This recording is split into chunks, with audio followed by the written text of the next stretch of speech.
Bonjour à vous, je vous retrouve seulement 2 jours après avoir proposé une vidéo sur le refus de soins potentiels aux personnes qui n'étaient pas vaccinées, qui n'avaient pas fait le choix d'être vaccinées, et de dire qu'il y avait peut-être un vacillement au niveau de l'opinion publique sur le fait de trier des malades, mais aussi de trier des humains. Et j'avais en tête de faire une vidéo, une intervention sur le séparatisme et sur le fait de créer un schisme dans la population. Eh bien, le président qui est le garant de cette population française a définitivement entériné la notion de séparation. J'en profite pour anticiper cette vidéo. Je vous invite à rester jusqu'au bout parce que le propos que je vais tenter d'y développer est global et que, eh bien, il y a certains arguments puis une forme de structure, quand bien même il est largement improvisé. Je précise d'ores et déjà que cette vidéo s'adresse à tout le monde, que c'est pas pro ou anti quelque chose. On va dire si c'est pro quelque chose, c'est pro fraternité, c'est pro humain. Et c'est justement pour éviter les séparatismes, et c'est dans le but de dire est-ce que en fait créer des séparations, créer une stigmatisation, est-ce qu'invectiver ça génère quelque chose de positif? Est-ce que ça a déjà généré quelque chose de positif au niveau historique de créer des conflits entre les gens, parce qu'évidemment quand on commence à vouloir emmerder de manière systématique quelqu'un, ben, ça va générer un conflit, on attend une réponse, et on va voir évidemment que c'est éminemment réfléchi, stratégique, pensé, conceptualisé, et puis qu'on essaye d'entraîner dans son sillon d'autres personnes pour donner plus de force et d'amplitude à cette volonté-là. Et donc, est-ce que, une des questions de cette vidéo, il y en aura beaucoup, étayée d'explications et de sources, est-ce que ça peut générer quelque chose de positif? Bon. Alors, je précise, reprécise à nouveau, que vous soyez vacciné ou pas, je m'en contrefiche. Je m'en vraiment contrefiche. Et donc, par contre, vous y trouverez tous un intérêt parce que vous verrez que ça va au-delà, cette stratégie va au-delà du clivage vacciné-non vacciné, que c'est un moyen et absolument pas une fin en soi. Alors déjà, ce qu'on peut préciser, c'est que Aurore Berger a dit que cette interview avait été programmée. Donc si jamais il y avait eu un écart de langage, ça aurait été corrigé, parce que les interviews sont lues, relues par les chargés de communication, les speed doctors, etc. Donc en fait, le pass vaccinal aurait dû être voté hier, et l'interview aurait dû sortir après. Sauf que, eh ben, il y a eu un sursaut pseudo-démocratique, c'est que ça n'a pas été entériné, parce que peut-être que certains députés en ont marre de voter des projets en douce à 4h du mat', depuis des mois, hein, c'est comme ça que ça se passe. Hein. Je vous rappelle, le pass sanitaire était passé, il n'y avait même pas 100 députés sur 577, c'est passé à 4h du mat', un dimanche, enfin bref, c'est-à-dire des lois qui concernent tous les Français, et le destin d'un pays, sont votées en pleine nuit, ou pendant des fêtes, ou dans des jours fériés. Déjà, le premier pass sanitaire en 2020 avait tenté d'être voté le 21 décembre, non, le 25 décembre, pardon, le jour de Noël, donc un truc complètement dingue. Donc là, les gens pourraient se poser la question sur l'utilité démocratique. Alors on se défend en disant nous on vote dans l'urgence, on travaille beaucoup, faudrait les plaindre. Et donc ça n'a pas huilé comme il faudrait. Alors évidemment cette notion d'emmerder, d'aller chercher systématiquement, parce que c'est répété, on voit que c'est assumé puis que c'est une volonté, c'est un mot qui est stratégique. Alors la question c'est pourquoi et pour qui? Alors, c'est pensé, c'est conceptualisé, c'est un homme d'affaires qui réfléchit avec des conseillers, qui est adepte de la communication, qui est expert dans l'art de la manipulation, parce que, évidemment, quand on arrive à se faire élire président de la République sans jamais avoir eu aucune vote dans sa carrière, il faut savoir filouter. Je précise, je rappelle que le candidat Macron, en 2016, s'était présenté comme le candidat anti-système au départ. Donc voilà, c'est juste des axes de communication. Alors, évidemment qu'il y a un piège, et ce piège, c'est l'écart de langage. Mais en fait, c'est pas un écart, c'est une libération de la parole qui a cours depuis une quinzaine de jours. Je fais référence notamment aux propos du philosophe Raphaël Enthoven, qui souhaitait la bonne année en disant « sauf aux antivax ». Donc pareil, quelque chose de très prophétiforme, nébuleux. Une personne peut ne pas être vaccinée, ne pas être antivax en fait. C'est largement possible, et beaucoup de personnes ont leur schéma vaccinal complet, sauf celui qui est en phase test expérimentale et qui n'est pas obligatoire. Donc ce n'est pas une personne anti-vax. D'ailleurs, il faudrait revoir peut-être la définition du vaccin, parce que le vaccin, Larousse et les dictionnaires médicaux, c'est ce qui confère une immunité. Or, on voit que, c'est de l'aveu même du gouvernement, que ça ne procure pas une immunité, parce qu'il faut faire des tests, et qu'on peut encore être contaminé, et qu'on peut encore contaminer les autres. Bref, donc Raphaël Enthoven disait « je vous souhaite à tous un joyeux Noël, sauf aux antivax qui sont soit des cons, soit des monstres ». Donc, de la part d'un philosophe, on voit que ça Ça donne une légitimité à pouvoir parler. Et puis il y a Anastasia Colesimo, qui est une politologue cette fois, qui disait c'est pas grave si on ne soigne pas les non-vaccinés, puisque ça fera une sélection naturelle, ils peuvent mourir. En gros, ça fera de la place dans la société aux bons citoyens. On va voir que cette notion de bon citoyen revient souvent. Et puis la troisième libération de la parole, donc philosophie, politologue. Et puis le troisième champ qui manquait, c'était évidemment au niveau médical. Et là, vous avez le professeur Grimaldi de l'hôpital de la Pitié-Salpêtrière, qui disait, en fait, il faut que les non-vaccinés assument jusqu'au bout de ne pas être réanimés. Donc en fait, c'est une menace de mort à peine déguisée et un chantage. En gros, on vous laissera crever, quoi. Donc on est sur la menace et le chantage. Menace de mort, hein, évidemment, parce que si vous devez aller en réa et qu'on ne vous prend pas, vous allez mourir. Donc il y a deux camps. Donc si vous appartenez au camp du bien, vous serez soigné et vous n'aurez pas à subir l'insulte. Si vous appartenez au camp du mat, vous subirez l'opprobre, vous risquez de mourir, on ne vous soignera pas, et vous serez traité de monstre, de connard, si votre mort ne frapperait personne, parce que ce sera la sélection naturelle. Donc on est passé à un registre d'insultes et de menaces absolument décomplexées, peu ou pas contredites dans les médias. Et en face, on va avoir Jean Castex qui va, lui, dénoncer les menaces reçues envers les élus. Donc on scinde en deux ceux pour qui les menaces sont illégitimes, intolérables, puis ceux pour qui ils ont bien cherché. Alors on va se dire, qui sont ces personnes qui laissent s'exprimer, allitération S, toutes ces personnes et tous ces courants-là d'expression qui dépassent les bancs. Parce que si vous remplacez anti-vax ou non-vaccinés par juifs, noirs ou musulmans, encore que musulmans on peut se permettre un peu par les temps qui courent, ça ferait bondir l'hémicycle entier ou les médias entiers. Mais là non, on peut se défouler. Alors il faut reconnaître un petit peu c'est qui l'entourage de cette personne qui souhaite emmerder les Français.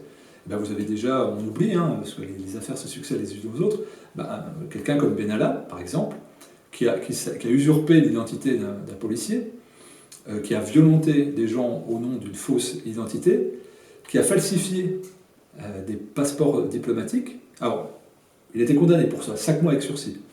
Si vous falsifiez un passe sanitaire, c'est 5 ans et 75 000 € d'amende. On voit déjà qu'il y a peut-être un petit deux poids deux mesures. Et dans le gouvernement de cette personne qui souhaite nous emmerder, vous avez la moitié des ministres, depuis 5 ans, qui ont été mis en examen au minimum. Donc dedans, vous avez une personne avec évasion fiscale, quelqu'un qui a fraudé le fisc aussi, qui est ministre de la Justice par ailleurs. Vous avez quelqu'un qui est accusé de viol, qui est ministre de l'Intérieur. Et puis vous avez la ministre de la Culture, Roselyne Bachelot, qui, il y a plusieurs années de cela, au temps du H5N1, il y a encore une histoire de vaccin. Elle avait commandé 70 millions de doses. Elle était actionnaire dans le laboratoire qui fabriquait les taux d'orléans. Elle disait que ça n'avait rien à voir. Donc on se rend compte que ce ne sont pas des gens qui ont une probité énorme. Puis évidemment, le conseil scientifique, par Karine Lacombe, qui travaillait pour Gilead, le concurrent de la chloroquine, il n'y a encore pas si longtemps, on se rend compte que c'est des gens un peu nébuleux. Donc c'est vrai que quand ils parlent tout de suite, c'est pas propre, c'est pas clair. Alors est-ce qu'on attend ça, nous, d'une représentation? Parce que c'est ça qui est important en fait. Que vous soyez vacciné ou non vacciné, c'est qui vous donne des ordres, qui parle en votre nom, qui choisit et décide pour vous. Et là, qu'est-ce qu'on fait avec ces mots-là, qui sont très choisis, réfléchis, avec ces paroles libérées? On attise la haine, on attise les bas instincts, et cette violence verbale, qui est extrêmement coordonnée, médiatiquement, elle est un préalable indispensable avant le passage à l'acte physique. Parce qu'on va légitimer par la déshumanisation un bouc émissaire, et puis au fond du compte, il l'aura bien cherché. Et ça tombe évidemment au moment où il y aura des manifestations ce samedi 8 janvier, un grand rassemblement. Donc on fait monter la colère, ce qui légitimera peut-être, je ne le souhaite pas, des violences, des exactions, puis on dira, regardez, ce sont des extrémistes, parce que là on pique, on énerve, on stimule, on harangue, et puis sur place on balancera 2-3 des lacrymos, et puis on répondra, puis regardez, on vous l'avait dit, c'est des non-citoyens, ce sont des sous-citoyens, ils viennent tout casser, tout détruire. Et donc notre seule réponse, c'est la violence, elle était verbale, mais on est obligé de passer par la violence physique. Donc c'est une phase préparatoire que ces petites phrases, ou ces grandes phrases, soient violentes. On assiste, de manière totalement décomplexée, à un apartheid, une ostracisation, mais on le voit, par exemple, c'est pas le cas qu'en France, où les personnes qui ne souhaitent pas se faire vacciner perdent leur droit au chômage au Canada, qu'elles ne sont plus prioritaires au niveau des soins en Allemagne, et on est en train de créer des sociétés de caste. Et là, on le voit bien, par exemple, à l'Assemblée nationale où sont votées des lois, il n'y a pas de passe sanitaire. On l'a vu avec une ministre, elle n'a pas souhaité se faire tester avant de prendre un avion. Il n'y a pas de jauge pour les meetings politiques, et il n'y a pas d'obligation à se faire injecter, de pas de passe pour les forces de l'ordre. Ces mêmes forces de l'ordre qui vont désormais pouvoir contrôler des enfants de 6 ans, pour savoir s'ils ont 5 ans et demi ou 6 ans, s'ils ne portent pas le masque dans la rue.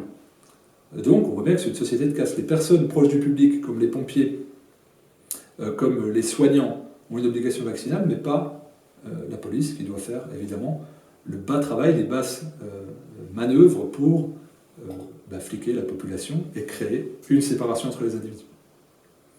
Alors pour les autres, alors on peut circuler partout, les ministres dans les avions, pas de passe pour aller à l'Assemblée nationale. Pour les autres, vous n'avez pas le droit d'être debout, vous n'avez pas le droit de boire dans les transports. Sauf si vous allez au travail, là vous avez le droit, il n'y a pas de contamination dans les transports, comme l'a dit le ministre des Transports, comme M. Blanquet nous disait il y a un an, il n'y a pas de contamination dans les écoles. Évidemment. Sur LCI, dans une autre type de déclaration, vous avez Christophe Castaner qui a dit ce matin qu'il estimait que celui qui ne se fait pas vacciner est un non-citoyen ou un mauvais citoyen. Ce sont ces mots. Entre guillemets, de mémoire, je considère comme un non-citoyen ou un mauvais citoyen quelqu'un qui met en risque la citoyenneté, le collectif commun, ce qui nous rassemble.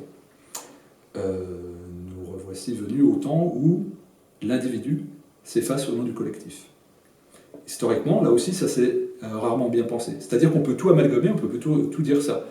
On peut tout justifier avec cette phrase-là. C'est-à-dire, là, les mots ont utilisé mauvais citoyen ou bon citoyen. Donc, c'est-à-dire que là, on n'est plus sur un pass sanitaire, mais on est sur du crédit social, à la chinoise. Donc, vous entendez que, derrière ce que je dis, citoyen s'efface au nom du collectif, on est vraiment dans un système de type communiste et à la chinoise, mais décomplexé de manière très libérale, où, en fait, vous ne choisissez pas, l'intérêt collectif prime. Donc, votre liberté, en fait, elle est conditionnée par le collectif. Et là, petit à petit, ces phrases-là aidant, on va discriminer une partie de la population et dire ils nuisent au collectif, ces gens-là. Et puis on va les amalgamer. Ils n'auront plus d'âge, ils n'auront plus de sexe, ils n'auront plus d'origine, ni sociale, ni culturelle.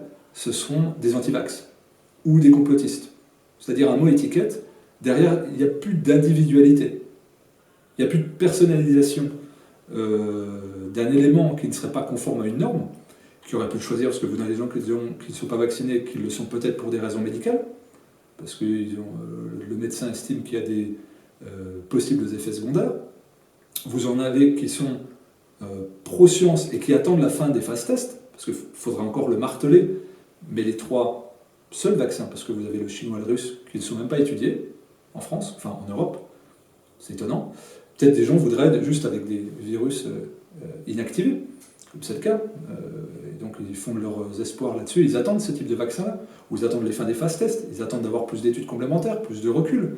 Donc ce ne sont pas des anti-vax, ce ne sont pas des complotistes, ce sont peut-être des gens rigoureux sur la science, or là on ne leur donne pas de garantie, donc ils attendent.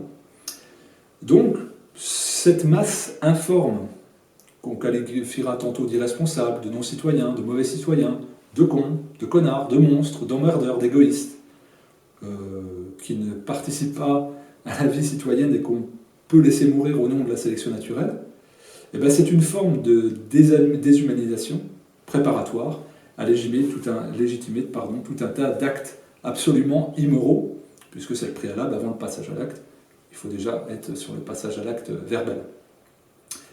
Alors au prétexte de quoi, comme je l'ai dit, ce sont des personnes absolument protéiformes qui n'ont simplement pas souhaité faire le choix de s'injecter quelque chose qui est encore en phase expérimentale et sur lequel on attend des données. Le CDC, le Centre du médicament aux États-Unis, estime qu'il faudra 75 ans pour analyser les données de Pfizer, par exemple. Ça veut dire que s'ils mettent 75 ans, là ça a mis 6 mois sur le marché. C'est quand même bizarre, 75 ans pour étudier les données, mais 6 mois pour mettre sur le marché. Peut-être qu'il y a des gens qui sont sceptiques, qui se disent on va attendre. De la même façon que la chloroquine a été donnée pendant 75 ans et qu'on l'a supprimée en même pas 6 mois, en 6 minutes. Donc peut-être que ces gens-là attendent.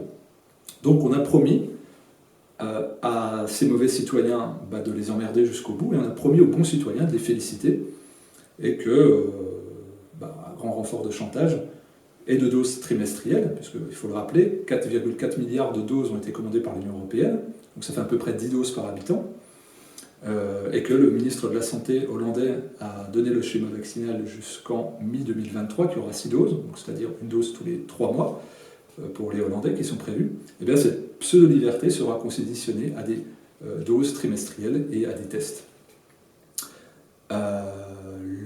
Donc cette menace, elle n'est pas que pour les non-vaccinés, elle est pour tout le monde. C'est de dire, si vous ne mettez pas à jour votre carnet vaccinal tous les 3 mois, vous serez un mauvais ou un non-citoyen. Et c'est là où, justement, le propos concerne tout le monde. Le fait d'emmerder, c'est de dire, nous traquerons l'individu qui ne coche pas les cases du bon citoyen, mais pas uniquement au niveau sanitaire, parce qu'il n'y a pas de raison que ça s'arrête en aussi beau chemin, de montrer la patte. Et c'est pour ça que vous avez tout un tas de choses. On teste les bracelets bleus dans les gares, mais on teste par exemple en Suède les puces sous-cutanées, parce que là le brevet a été déposé, et il y a déjà plusieurs milliers de personnes à Stockholm qui testent la puce sous-cutanée pour, on va dire, être tracées si leur schéma vaccinal est à jour. Donc on peut imaginer tout un tas de choses, et il y en a que ça réjouit, il y en a que ça rassure, et il y en a peut-être que ça intrigue et que ça inquiète. Et il y en a qui sont inquiets tout simplement par le fait que les décisions sont prises par un conseil de défense assez opaque, dont les délibérations sont classées secret défense pendant 50 ans. Ils sont peut-être aussi inquiets que le fait que le gouvernement s'est auto-amnistié pour toutes les décisions prises dans le cadre du Afghanistan, donc c'est-à-dire il y a une immunité totale, il y a une immunité également pour les labos sur les effets secondaires, il y a une immunité aussi pour les effets secondaires sur les médecins, et en gros, sans blague, il n'y a guère que le vaccin qui ne confère pas d'immunité. Donc ça se fait à grand renfort de censure, de menaces, de harcèlement et de chantage. Et je dirais que vous soyez vacciné ou pas, vous devriez vous poser la question de qu'est-ce qui légitime tout cela. Au moins avec cette phrase, et c'est ça qui est réjouissant, on sait où on est. On sait dans quel régime on est vraiment, et moi je trouve ça très bien parce qu'on sait se positionner. On peut faire de manière circulaire le rapprochement pendant le fait que pendant une année, la personne qui souhaite emmerder une partie de la population est laissée éborgner et mutiler des dizaines de manifestants, et à décorer les fonctionnaires qui ont fait cela, de la même façon que Karine Lacombe, avec ses conflits d'intérêts, Agnès Buzyn, avec sa politique et ses conflits d'intérêts, et Delfraissy, avec ses conflits d'intérêts, ont été décorés de la Légion d'honneur. On décore normalement des héros, donc ils considèrent des héros des gens qui n'ont pas pris les bonnes décisions pour la population ou qui avaient des lourds conflits d'intérêts. Je rappelle que Karine Lacombe était salariée de Gilead il n'y a encore pas si longtemps. Alors c'est assez intéressant de voir que cette personne qui souhaite emmerder les Français, eh bien, il veut être jusqu'au boutiste, c'est ce qu'il a dit, pour leur santé. Alors qu'on n'a pas eu grand-chose à faire, qu'il a enlevé 900 millions de budget à l'hôpital, qu'il a fermé des lits, 17 000 sous son mandat, 5 700 dans la dernière année, et puis il a interdit aussi les tristements, il a suspendu des soignants. Donc là, c'est encore une seule voie, et pour un pass qui ne marche pas, parce qu'on peut... En fait, c'est caduque cette notion de passe, puisqu'on peut recevoir le virus, c'est admis, on peut le transmettre aussi. Donc, quelle est l'utilité, au final? Quelle est la vraie utilité? C'est ça qui est intéressant de se questionner là-dessus, sur la finalité. Est-ce que c'est pas un moyen, et non pas une fin en soi, de pousser à cette vaccination? C'est quoi le vrai intérêt, en fait, derrière? C'est ça, cette question. Et l'autre question que je voudrais poser à chacun, c'est, on attend d'un représentant qui nous transcende, qui nous fasse vibrer, qui nous emmène dans un projet collectif, et pas dans une coercition collective. Eh bien, en 5 ans, à quel moment une parole vous a fait vibrer? À quel moment une parole vous a-t-elle nourri? À quel moment une parole a fait vibrer votre cœur? Et à quel moment vous vous êtes senti emporté en disant « Quelle bonté, quelle lumière dans ce propos-là » Et j'ai envie d'y adhérer, et ça transcende mon appartenance politique ou idéologique. J'aurais préféré que, plutôt que d'être arrogant dans sa parole, eh bien, le président nous parle des données officielles du gouvernement allemand, qui nous indiquent que les personnes qui auront un schéma vaccinal complet développeront quasiment, inévitablement, un syndrome d'immunodéficience. Je vous mettrai tous les liens de ce que je dis dans la description. Ça aurait été intéressant. Mais, je le répète, c'est absolument heureux que cette phrase sorte, et je dirais que toute la parole soit libérée, chez les politologues, chez les éditorialistes, chez les politiciens, chez les journalistes, chez les représentants du peuple. C'est heureux parce que chacun sait désormais où il est. Et on ne pourra plus dissimuler le fait qu'on soit fait tromper, berner ou flouer. Tout est sur la table et c'est à chacun d'agir. Donc arrêtons de jouer ce jeu malsain, de se cacher derrière. Si vous ne souhaitez pas participer à cela, à ce simulacre, à ce conflit entre les personnes, à cette fraternité brisée, eh bien, dites « je ne joue plus » et dites « stop » et ça s'arrêtera. Il y a une phrase que j'aime beaucoup, une phrase plutôt de spiritualité, pas plutôt de spiritualité, je ne vous cite pas l'auteur, je vous laisse chercher si ça vous intéresse, qui m'avait beaucoup marqué quand je l'avais lu la première fois, c'est « manifester l'amour, c'est servir Dieu ». Et donc, la question que je me pose en entendant ces personnes s'exprimer, manifester la haine, c'est servir quoi ou c'est servir qui? N'oubliez pas que vous ne vous battez pas contre vous-même, n'oubliez pas que vous ne vous battez pas contre les autres, et que vous soyez vacciné ou pas vacciné, ça n'a aucune espèce d'importance d'avoir 3 millilitres en plus dans le corps tous les 3 mois, que l'enjeu est évidemment bien plus grand, bien plus grave et important que cela, et qu'on doit transcender ce secret médical brisé. La barrière de votre corps ne se représente pas qu'un petit morceau de peau. On va dire, à quoi vous sert votre corps? Est-ce que ce n'est pas aussi un outil de réalisation beaucoup plus grand? Est-ce que vous n'êtes pas qu'autre chose que de la chair, des os, un système digestif, un système nerveux? Est-ce que vous n'êtes pas plus grand que ça? Qu'est-ce qui vous rend heureux dans la vie? Qu'est-ce qui vous affecte dans la vie? Et tous ces bas instincts qu'on essaye de stimuler en vous, c'est au profit de quoi? Et est-ce que vous n'avez pas envie plutôt d'être élevé, d'être amené à des réflexions plus nobles, plus profondes, qui vous semblent plus justes, qui vous élèvent et qui vous font non pas survivre, mais exister pleinement? Au plaisir d'échanger avec vous. À très vite.